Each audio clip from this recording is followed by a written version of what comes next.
Assalamualaikum warahmatullahi wabarakatuh. Perkenalkan, saya Cipta Sukmawardana, NPM 22411177 dari Universitas Teknokrat. Saya merupakan mahasiswa aktif di Universitas Teknokrat yang saat ini berada di semester 6. Nah, pada video kali ini saya akan mempresentasikan atau menjelaskan materi dari salah satu mata kuliah saya, yaitu perubahan dan pengembangan organisasi. Langsung saja kita masuk ke dalam pembahasannya. Materi yang akan kita bahas yaitu diagnosis dan feedback atau umpan balik, case to organizational excellence. This presentation explore how diagnosis and feedback. Jadi di presentasi ini kita akan mengeksplor atau memahami bagaimana diagnosis dan umpan balik serve a critical pillar for continuous organizational improvement and growth. We will uncover the transformative power of effective diagnosis and feedback, providing actionable strategies to cultivate a culture of excellence within your organizations. Next.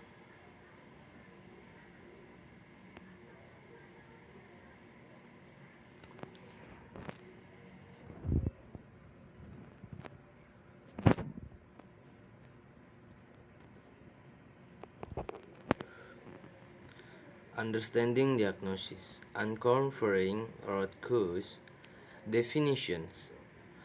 Yang pertama yaitu systematic process of identifying, dimana kita melakukan proses sistematik dari identifikasi underlying problems and their causes rather than merely addressing symptoms. Second, the why factor focus on understanding why things are happening, providing deep insight into causal relationship. Third example, a symptom like declining sales can be diagnosed to stem from poor product market fit or sales training gaps. Successful diagnosis enables targeted solution and prevents the recurrence of problems.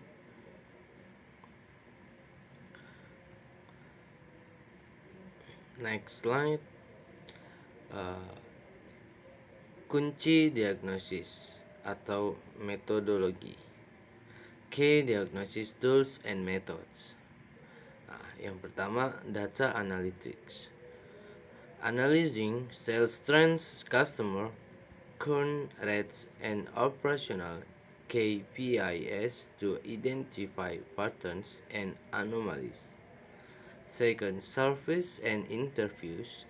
Gathering insight through employee engagement surveys and customer satisfaction polls. Third, root cause analysis. Techniques like 5 whys or fishbone diagrams to drill down to the fundamental reasons behind issues. 4. Process mapping. Visualizing workflows to identify bottlenecks and inefficiencies in operational procedures.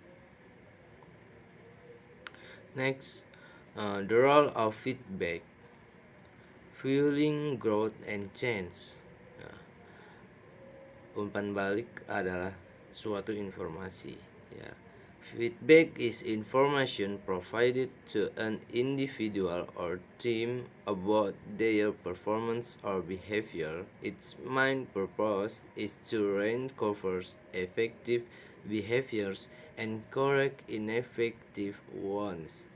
Companies with effective feedback cultures have 2.5x higher employee engagement rates, contributing to increased productivity and retention.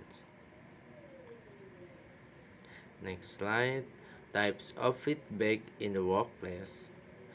Uh, One formal feedback's performance review, 360 360 100-degree assessment. Seconds informal feedbacks, regular coachings, real-time conversations. Upward feedback, employees providing feedback to managers. For downward feedback, managers providing feedback to employees. Each type of feedback plays a critical role in shaping a well-rounded and responsive organizational culture. Delivering effective feedback. Uh, One specific and behavioral, focus on actions, not personality. Second, timely, deliver feedback as close to the event as possible to maximize its impact.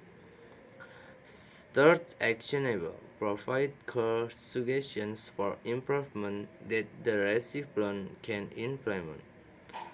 For balanced, include both positive reinforcement and constructive criticism to maintain morale. Utilize the situation behavior impact model SBI model for structures and clear communication. Feedback delivered effectively foster growth and strengthens relationship.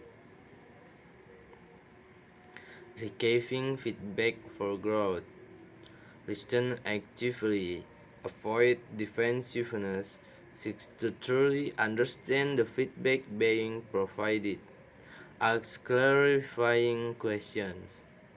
Request examples to ensure complete understanding and to address any ambiguities. Thank the giver. Acknowledge the effort and intention behind the feedback, reinforcing a culture of openness. Reflects and acts. Consider the feedback and actively identify areas for personal and professional development. The diagnosis feedback loop, a cycle of improvement. One, diagnosis identifies problems and their root causes, providing a clear understanding of issues.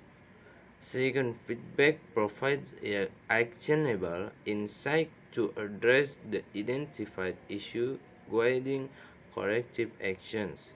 Third, this iterative process ensures continuous improvement through diagnosis, action on feedback, and re-diagnosis to measure impact.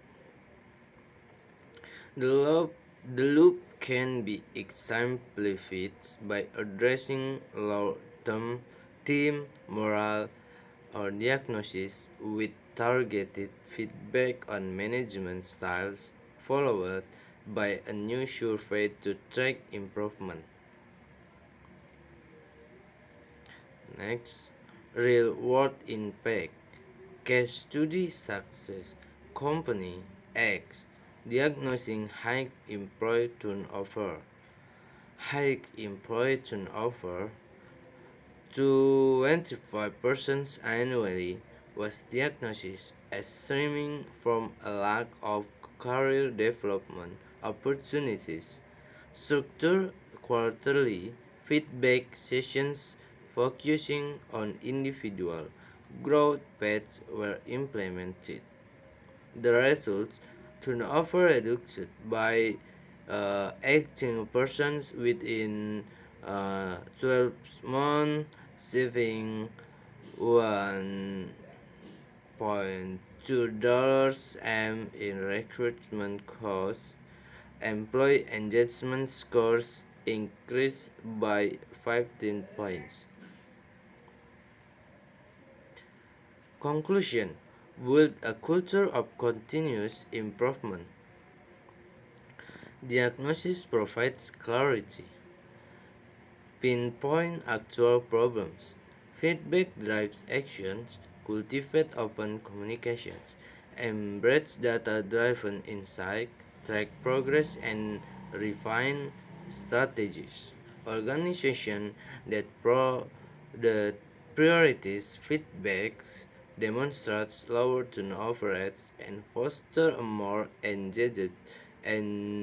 engaged and productive workforce. Make feedback a gift to encourage continuous improvement.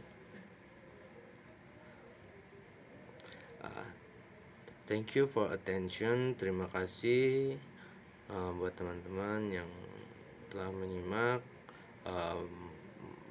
pembahasan dari materi mata kuliah saya.